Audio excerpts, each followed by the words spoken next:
hal arrin rabaa inaan idin sheego dhammaan xildhibaanada halka fadhiya mudane gudoomiye adigana si gooni aan kugu sheego eedda inaad adiga qaado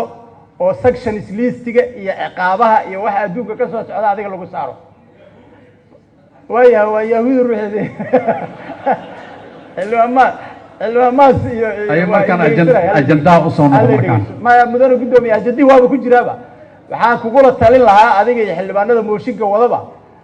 odaga ha loo sheego afisyoon ha ku laabto teendhada ha ku laabto deerashada halkaasay jirtaa meeshaan doorasho ma taalo xilkii waa wareejinay shaqada waa wareejinay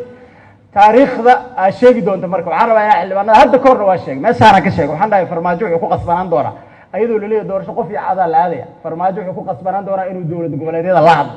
meeshaana ka sheegay mar labaad maanta waxaan rabaa inaa hortiina ka sheego dowlad goboleedyadu ku laaban doonaa kuraasteena iyo kulli waa laga arrimin doonaa waxba xoogaa moogtaa nin baa hadda ka hor waxaa la yidhi nin buu la dirirayo marka wuxuu yidhi war ninka yaa biray jira bir naceba hadda bir naceebka intaa iska daydaan dadka qaarna kuraas waa soo helaya dadka qaarna waa soo weynayaan kuwan ku jirna ma ogine aad iyo aad baa umahadsantihiin gudoomiye waa mahadsantahay